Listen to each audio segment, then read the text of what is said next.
사람들은 인생의 하프타임이라고 하는 게 있어요. 어떤 삶의 계기를 새롭게 전환하는 그런 시기라고도 이야기할 수가 있습니다. 물론 그런 하프타임의 시점을 인생의 주기와 연결해서 생각할 수도 있고, 또 내가 몸담고 있는 일터를 기준으로 생각해 볼 수도 있습니다. 이렇게 직장 또 공무원 생활도 하다 보니까 은퇴 시점이 다가왔고, 또 은퇴 이후에 어떻게 새롭게 살아갈 것인가, 그렇게 준비하고 생각하는 시간이 이제 하프타임이라고 볼 수가 있죠. 또 우리가 나이를 또 기준으로 하게 되면 또 100세의 나이로 기준으로 해서 한 80세에 새로운 인생의 전환점을 갖고 새로운 또 변화된 또 새롭게 또 마음을 먹고 살아가야겠다라고 하는 시점을 그렇게 잡을 수도 있습니다. 아니면 어떤 특정한 계기를 통해서 어떤 내 인생의 큰 어떤 변화의 그런 기회와 계기가 있을 수 있습니다. 그것을 통해서 인생을 좀 새롭게 정리하고 새롭게 추진해야겠다라고 생각할 수도 있다는 겁니다. 아니면 나날이 새로운 삶의 결단과 또 새로운 변화를 또 추구하면서 살아가는 경우도 있는데, 그때는 또 나날이 어떻게 되는 건가요? 나날이 또 하프타임이 될 수가 있는 거죠. 사도 바울이 뭐라고 얘기했던가요? 나는 날마다 죽노라. 나의 다 된 것이 하나님의 은혜라고 그렇게 고백을 했다는 거예요. 그러니까 하루하루 살아가는 삶이 그저 나에게 생명이 주어졌기 때문에 어쩔 수 없이 살아가는 삶이 아니고, 그 하루하루의 삶이 능동적이고 적극적으로 살아가는 거예요. 주와 더불어서 살아가는 삶의 패턴을 늘 언제나 유지하는 거죠. 과거의 옛사람을 벗어버리고 새 사람으로 살아가는 삶의 모습, 늘 언제나 새롭게 살아가겠다라고 하는 삶의 결단과 각오를 자신의 삶에서 녹여갔던 사람이 바울이잖아요. 우리는 그런 삶의 모델을 우리의 삶의 내용으로 또 추구하고 그런 삶을 또 지향해야 될 줄로 알고 있습니다. 사랑하는 성도님들, 늘 언제나 주 안에서 새로운 삶, 또 새로운 변화를 꿈꾸고 소망하시고 그렇게 살아가실 수 있기를 주님의 이름으로 축원드립니다. 오늘 이스라엘 백성들에게 새로운 삶의 변화가 주어지는 장소, 길갈이라고 하는 장소가 새롭게 이스라엘 백성들의 삶의 변곡점을 이루어가는 장소가 되었습니다. 이스라엘 백성들은요, 하나님의 놀라운 기적을 요단강에서 체험을 했어요. 그죠? 최고 수위에 이르렀었던 그 물의 깊이와 최대 수위의 그 폭을 갖고 있었던 그 요단강을 200만 명 유유히 건널 수 있다라고 하는 것은요, 정말 인간적으로는 도저히 상상이 되지 않는 그런 상황을 마주했지만 하나님께서 이스라엘 백성들을 인도하셨다는 거예요. 요단 동쪽에서 요단 서쪽 가나안 땅이 이제 눈앞에 보이는 그런 놀라운 기적의 체험을 이스라엘 백성들에게 해주었을 때 이스라엘 백성들의 사기가 충만해지는 거예요. 충만해지는 거예요. 길갈이라고 하는 장소는 12돌, 그 요단강에 있었던 12돌을 모아서 기념비를 만들어 놓으라고 했는데, 이 길갈이라고 하는 장소가 하나의 원, 바퀴라고 하는 의미를 갖고 있어요. 12공동체, 12지파가 하나 되었다라고 하는 견고한 공동체성을 갖고 있는 거예요. 사기는 이만큼 올라가 있죠. 하나님의 은혜가 또 충만해지고 있죠. 이스라엘 백성들이 결속력 있게 견고한 공동체로 하나가 되었다라고 하는 이 여세를 이제 파죽지세로 가나안 땅을 향해서 진군하면 되는 거예요. 그렇게 이제 인간적으로 모든 것이 가능하다라고 이렇게 타전을 하게 될 때 하나님께서 갑자기 이스라엘 백성들의 이 열기에 찬물을 확 견져버리는 그런 명령을 내리십니다. 그 명령이 뭐냐면 어떤 명령인가요? 이스라엘 백성들이 길갈에서 할례를 행하라는 거예요. 왜 이것이 찬물을 끼얹는 자충수가 될 수 있다라고 생각을 한 것이냐면 오늘 5장 1절 말씀 잠깐 보실래요? 1절 말씀 보시면 후반절에 이렇게 그냥 상반절 후반절 다 읽겠습니다. 같이 한번 보겠습니다. 같이 시작. 요단 서쪽의 아모리 사람의 모든 왕들과 해변의 가나안 사람의 모든 왕들이 여호와께서 요단물을 이스라엘 자손들 앞에서 말리시고 우리를 건너게 하셨음을 듣고 마음이 녹았고 이스라엘 자손들 때문에 정신을 잃었더라. 이게 무슨 얘기겠어요? 이미 가나안 족속들과 전쟁을 하지 않았지만 이미 전쟁에 있어서 심리전으로다가 이겼다라고 하는 얘기인 거예요. 이스라엘 백성들을 인도하시는 하나님이 도대체 어떤 신이지? 이스라엘 백성들이 저 엄청난 족속들을 물리치고 요단강을 건넜다라고 하는 그 사실만으로도 이 가나안 땅의 사람들은 이제 벌벌 떨고 있는 거예요.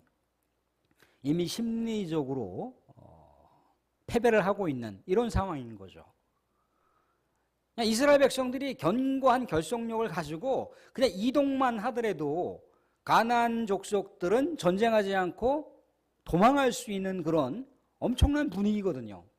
그런데 이 분위기를 그냥 여세를 몰아가면 되는 건데 갑자기 하나님께서 그 길갈 땅에서 할례를 행하라는 거예요. 할례라고 하는 것은 어떤 겁니까? 남자의 성기 끝부분에 살점을 베어버리는 거예요. 원래 이 할례라고 하는 것이 이스라엘 백성들이 8일째 태어나서 남자들 8일째 행하는 것이 할례인데 이스라엘 백성들의 불순종으로 말미암아 1세대들이 출애굽 1세대들이 다 죽었어요. 그래서 할례를 행한 자는 여호수아와 갈렙밖에 없습니다. 그러니까 출애굽 2세대들은 할례를 행한 것이 아니죠. 출애굽 2세대들도 어느덧 광야 40년의 세월을 이렇게 여정길을 걸어오면서 40세, 50세, 60세가 되어가는 그런 나이가 되었다는 거예요. 근데 성인에게 이 성기의 끝부분에 살점을 베냈을 때 그 고통이라고 하는 것은 말할 수 없이 심한데 그게 보통 통증이 완화되려면 4일에서 5일 정도 걸린다는 거예요. 극심한 통증의 시기가 4일, 5일이에요.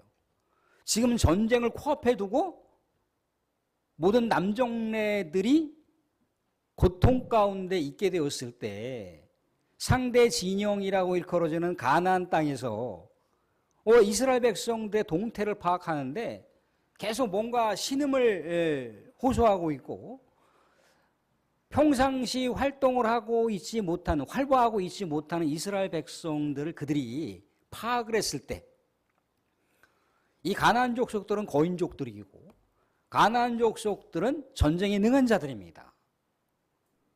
전쟁의 무기도 이스라엘 백성보다 더 시대적으로 앞선 무기를 갖고 있는 백성들이에요. 그냥 그들이 기습해버리면 이스라엘 백성들은 전멸할 수 있는 그런 분위기라는 겁니다.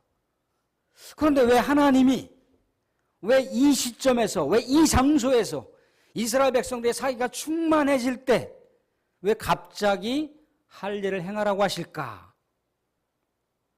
이것은 전략에 있어서 최악의 수예요. 최악의 수. 자충수라는 거예요. 스스로 구덩이를 파는 그런 전술과 전략이라는 거예요. 근데 이스라엘 백성들은 여기서 광야 1세대들처럼 하나님 앞에 시위하거나 항의하지 않습니다. 하나님의 말씀을 그대로 순종하는 거예요.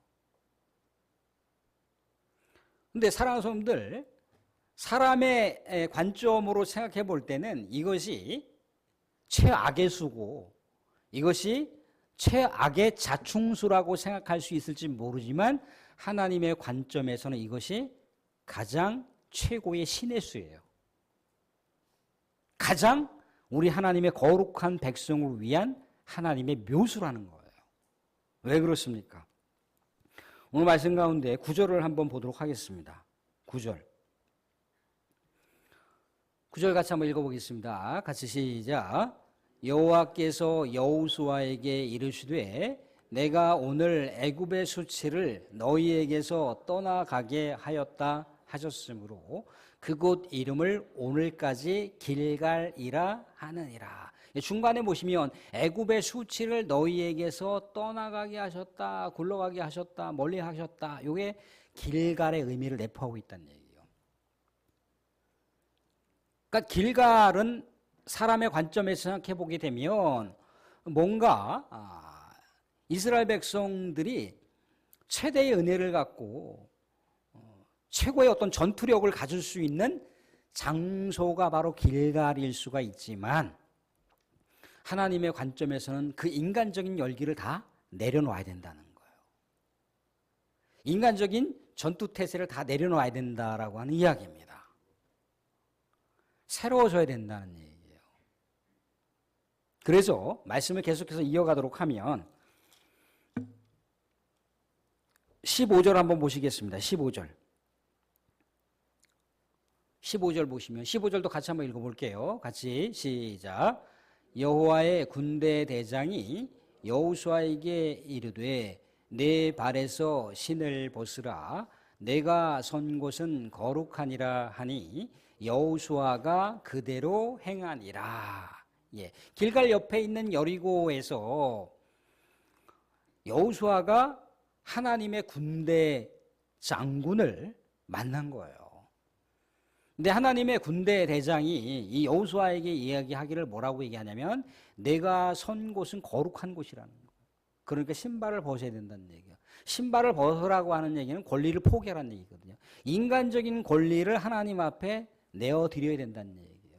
하나님 앞에 모든 권리, 주권을 양도하라는 거예요. 인간적인 모든 전략과 전술과 인간적인 기백, 모든 인간적인 것들을 총체적으로 하나님께 내어드려야 된다는 얘기예요.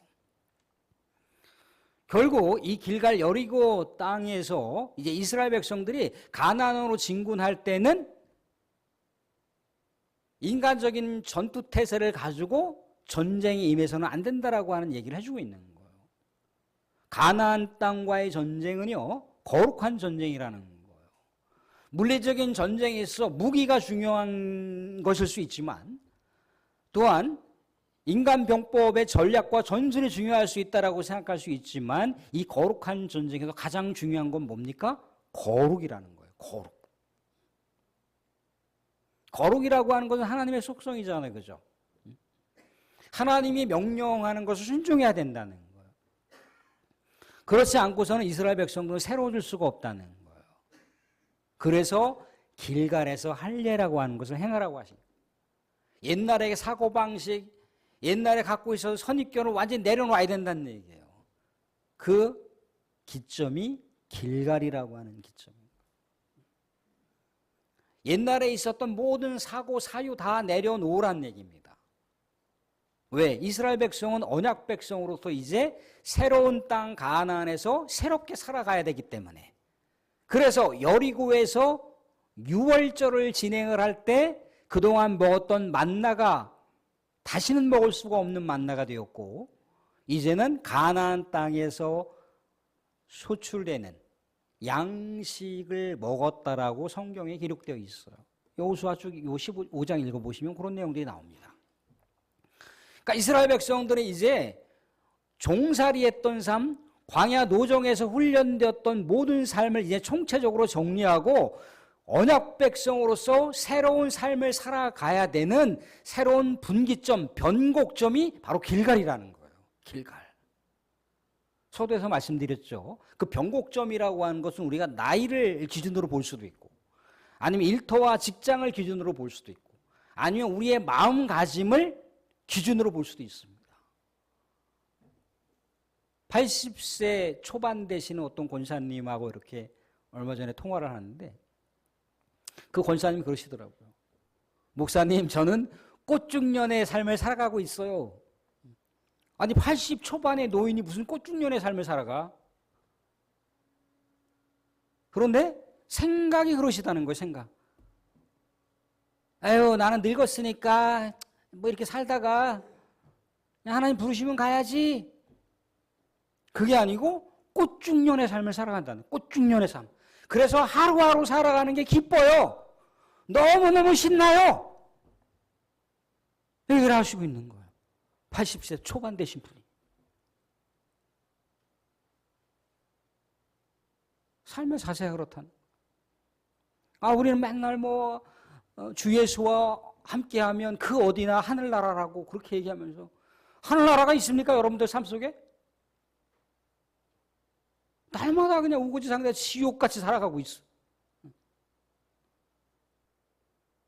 주님과 함께하는 삶인가요, 그게? 주님이 그 마음속에 있으시긴 한 건가요?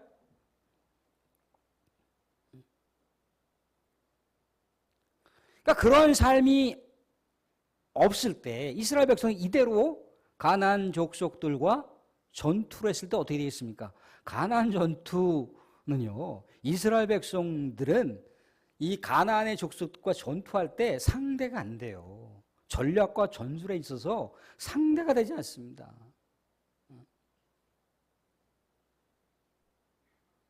이제 막 겨우 6주짜리 훈련생하고 최정예 특수부대 출신들하고 전투를 하게 되면 이게 싸움이 됩니까? 싸움이 안 되잖아요. 싸움이 안 되는 거예요. 그러니까 예전에 갖고 있었던 생각과 판단과 사고 방식으로는 이 가나안 땅에 전쟁을 치를 수가 없다는 얘기예요. 그래서 가나안 땅은 어떻게? 우리 하나님의 거룩성을 유지해야 된다는 거예요. 그게 이스라엘 백성들이 새로운 변곡점에서 가져야 할 삶의 정체성이라는 겁니다. 삶의 정체성. 그러니까 우리는 사도 바울이 날마다 죽노라고 했던 건 뭔가요? 옛사람을 계속해서 내려놓는 것. 과거의 습관과 전통으로 썰어 있었던 삶의 자세를 내려놓겠다는 거예요. 오직 주의 존귀하신 그 이름을 추구하면서 나는 과거는 돌아보지 않는다고 얘기하잖아요. 그죠? 과거를 돌아보지 않는다. 내가 어떤 삶을 살았고 무슨 업적을 이루었고 또 사회에 어떤 명성을 내가 날렸는지 모르지만 그거 다 잊어버리겠다는 거예요. 주 예수 그리스도의 십자가 그 표대만을 바라보면서 살겠다라고 얘기하지 않습니까? 그렇죠? 그러니까 가나안 땅으로 가는 길목에서는 오직 하나님의 주권을 붙들고 가야 되는 거예요. 하나님의 주권이 어디에 있습니까? 하나님 말씀 가운데 있는 거예요. 그래서 어떻게 했다는 겁니까? 그래서 이스라엘 백성들은 새로운 삶을 시행할 수가 있게 된다는 거예요. 가나안 땅에서의 전쟁의 이 승패는 물리적인 전쟁을 통해서 얼마나 많은 병력을 확보했느냐, 얼마나 많은 신무기를 갖추었느냐, 얼마나 많이 그 가나안 땅에 그 지형들과 그 모든 상황들을 다 헤아리고 있느냐, 그게 아니고 이스라엘 백성들이 하나님의 백성이라고 하는 정체성을 잊지 않는 거예요. 하나님의 백성이라고 하는, 하나님의 거룩한 언약 백성이라고 하는 정체성을 잊지 않는 거예요. 그게 사랑하는 사람들 세상과 싸워서 이길 수 있는 힘이 되는 거예요. 사랑하는 사람들, 세상에 잘 나가는 사람들 얼마나 많이 있습니까? 세상을 호령하는 사람들 얼마나 많이 있어요. 그죠? 감히 견줄 수 없는 그런 사람들이 많이 있어요. 근데 우리는 그러한 삶의 패턴을 갖고 살아가는 게 아니잖아요. 그죠? 우리는 하나님의 거룩한 백성이에요. 이 세상 살아가면서 우리가 하나님으로부터 가장 최고의 칭찬이 있다면 그게 뭔지 아십니까, 여러분? 예수님께서 공생의 이 땅 가운데 성육신 하셨고 공생의 사역을 펼치셨는데 예수님께서 우리 하나님으로부터 가장 존귀한 그 칭송이 뭔지 아십니까? 너는 내 사랑하는 아들이야. 내가 너를 기뻐하노라. 사랑하는 성도들, 우리 하나님께서 우리 사랑하는 성도님들에게 가장 많이 기뻐하시고 가장 많이 행복해 하시는 게 뭘까요? 내 사랑하는 딸이다. 내 사랑하는 아들이다. 사랑하는 자녀들 때문에 새 힘을 얻어보려고 하잖아요. 사랑하는 자녀들에게 좋은 소식 들리면 막 기분이 좋잖아요. 그죠? 사랑하는 자녀들에게 힘든 소식을 들어보세요. 기분이 좋습니까? 그냥 그날 하루는 그냥 완전히 힘들잖아요. 그럼에도 불구하고 여하튼 내 사랑하는 아들, 딸들이라는 겁니다. 그것을 통해서 아비로서의 정체성을 갖는 것이고 어미로서의 정체성을 갖는 거예요. 사랑하는 성도님들, 인생은 영적 전투입니다. 가나안 땅에서의 전쟁의 주체는 누구라고요? 하나님이에요. 하나님. 하나님께서 인도하시는 전쟁이니까 하나님의 말씀을 청종하고 나아가면 전쟁의 승패가 결정난다는 거예요. 다만 하나님의 백성으로서의 정체성을 거룩하게 유지하는 것, 그것이 이스라엘 백성들의 최대의 과제라고 하는 것을 말씀해 주시고 있는 거예요. 그럼에도 불구하고 이스라엘 백성들을 지금까지 지켜주셨고 앞으로도 가나안 땅에 들어가게 하시겠다라고 하는 하나님의 작정된 계획과 섭리를 하나님의 천군 천사인 여호와의 군대 대장이 여호수아에게 나타나서 이 전쟁은 거룩한 전쟁이니까 전쟁의 주권을 하나님께 돌리고 하나님이 인도하시는 길만 따라가면 된다라고 하는 것을 확증시켜주는 시청각 교육이 바로 여호와의 군대 대장이 여호수아를 만나서 전해주는 내용 가운데 있다는 거예요.